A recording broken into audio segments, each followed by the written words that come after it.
Hey everyone, Randy Joe here, and this is 1001 Reviews, where I plan on reviewing every single album from the 1001 Albums to Listen to Before You Die book. And today we are looking at New Order's 1985 record, Low Life. According to the book, New Order's Low Life was released under the Factory label, produced by New Order themselves with art direction from Peter Saville, nationality UK, with a running time of 40 minutes and 11 seconds. Now, before we get into the review, I think it is important as a reviewer to address any bias towards or against something, and I think it is very important that I address the fact that I am not particularly a huge fan of synth pop and dance pop, specifically from the 1980s especially, as I find a lot of it to be very run-of-the-mill and generic of the time, and often when I go into a synth pop record, I am not that impressed by what I'm hearing, and I know this is something that is a personal thing myself, and the genre is very much just not for me. But since it is in the book, I do have to review it, and I do have to give it my honest opinion, so take that into account and take what I say about this album with somewhat of a grain of salt, as I am not super well versed and super into the genre itself to give a fair review as someone who would be a fan of the genre. And that being said, New Order's Low Life is overall not that impressive. First, I want to talk about the good of this album though, because the negatives will come later, and when I get to that, that's when you can leave a dislike and hate on me in the comments. But for now, the positive of the album, you have the first track, Love Vigilantes, which is, in my opinion, the best track on here. This song is rather ambiguous about its meaning, and it could be interpreted in multiple ways, but there are two pretty popular theories about what the lyrics are suggesting here.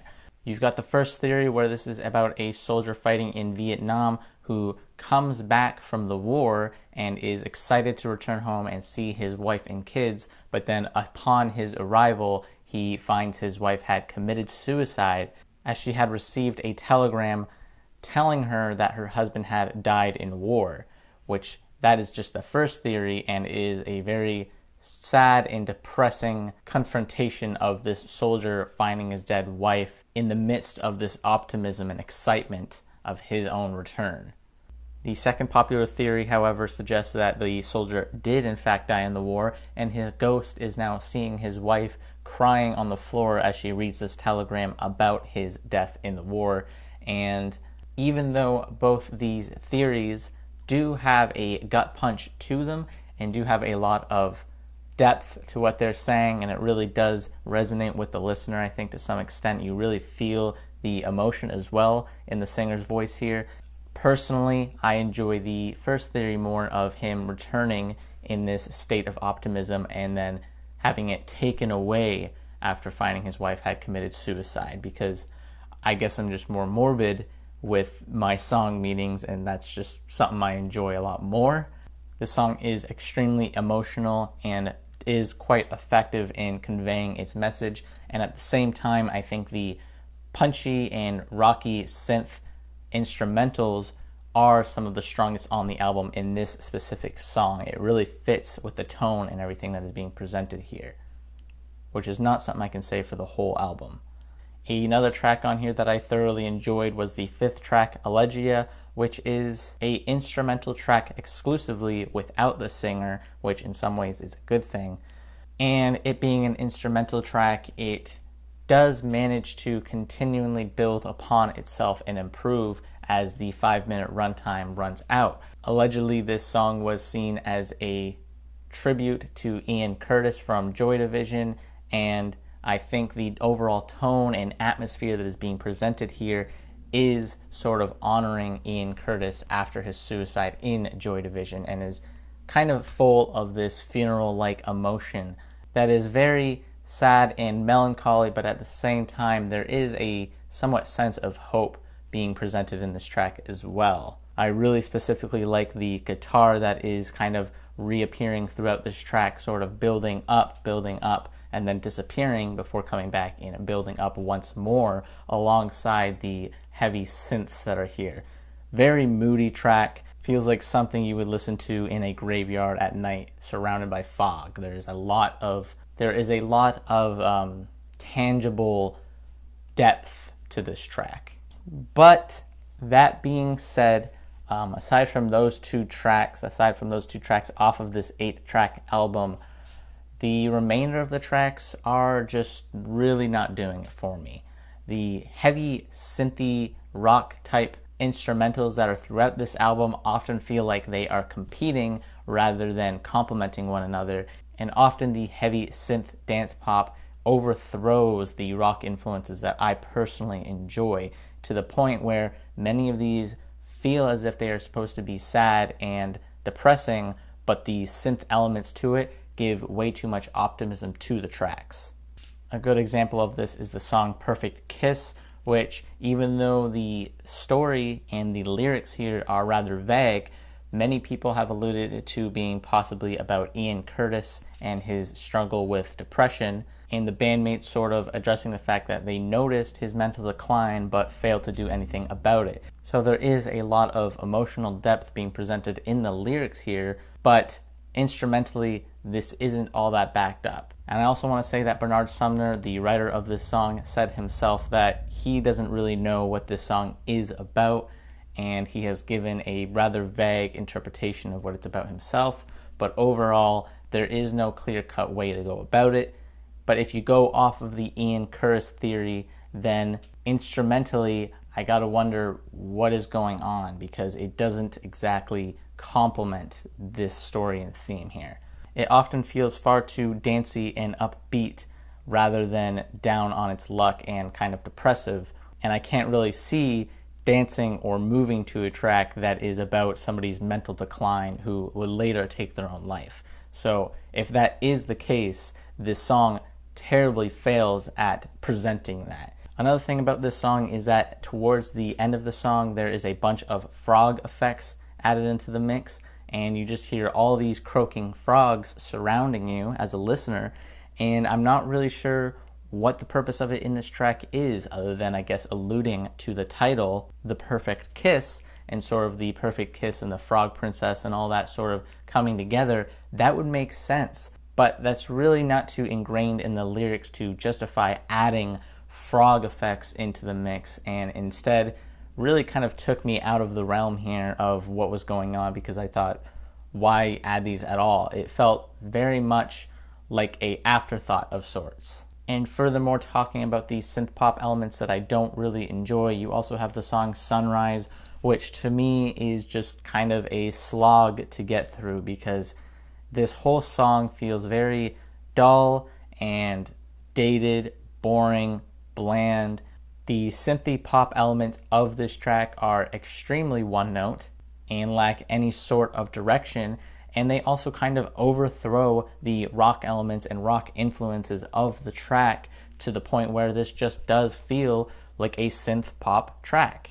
And the synth pop elements of it feel like it was designed for a club, to just be played for people in the club, but I don't enjoy that at all. I find it extremely repetitive, and I find it extremely dry. And the synth pop elements of this track aren't only overthrowing the rock influences, they're also overthrowing the vocals quite a bit as well, because I find the vocals end up feeling kind of muddy and poorly mixed into the play here, as they kind of get drowned out by the synth pop elements quite a bit. And what you get is this overwhelming, uninteresting soundscape. Honestly, this song should be renamed from Sunrise to Sunset, because quite honestly, it was putting me to sleep.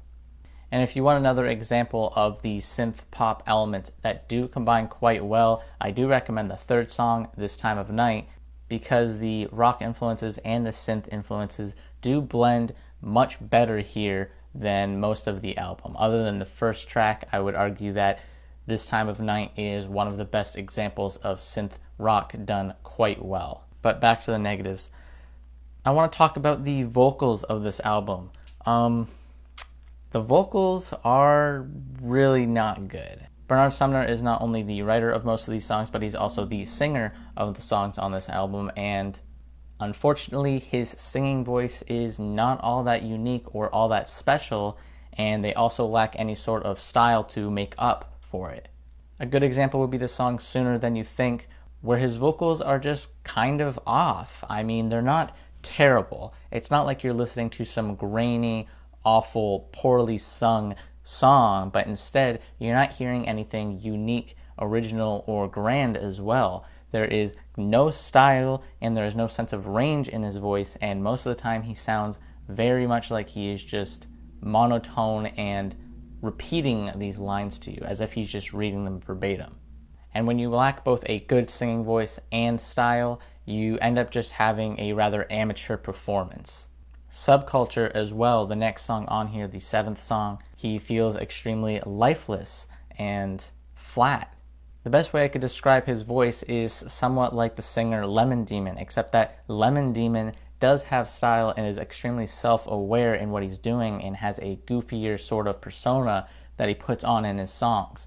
Whereas New Order, Bernard Sumner, doesn't really have this sort of self-awareness. He's completely lack any sort of awareness, and his singing just comes off as extremely generic. And not like a good kind of, oh, he can sing, he's just kind of generic singing. No, he's generic as just your average person trying their best to sing. There is zero sense of skill being added to his voice here. And then you have the song Face Up, the last one on here, where again his vocals are doing very much the same thing. They're extremely monotone, and this time you feel like he's attempting to shout his vocals here, but instead this shouting element that he's being given is almost like it's a hushed shouting. It's like he's afraid of being too loud or letting his voice explode naturally. Instead, it feels like he is shouting inside of a library, so he still has to keep his voice rather hushed. And honestly, I don't enjoy the vocals anywhere on this album except for the first song, because I think with the first song there is a lot of emotion that he is giving, but for the rest of the album, it's not there at all, unfortunately.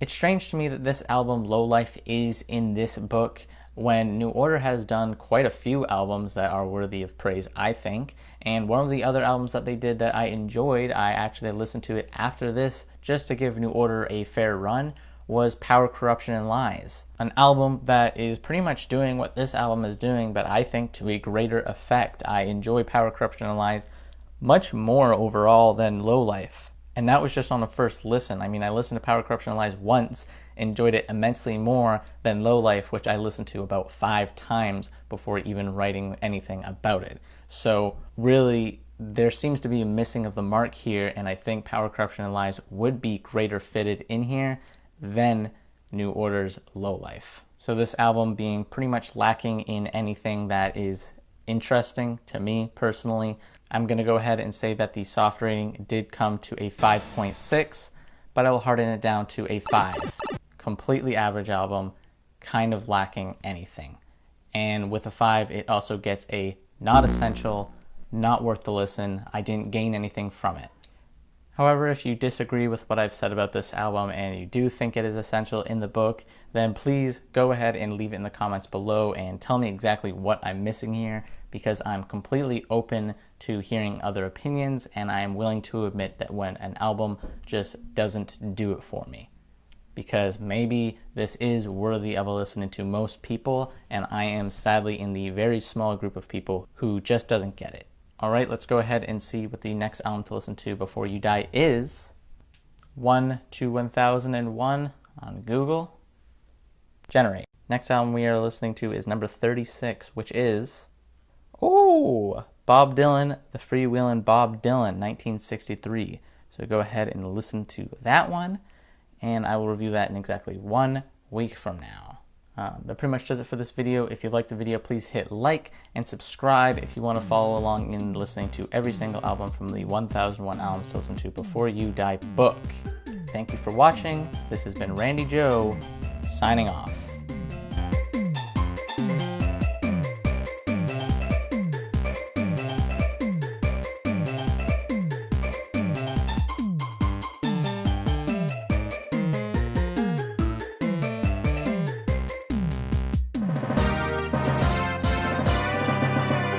I use my hands a lot. I don't know what that's about.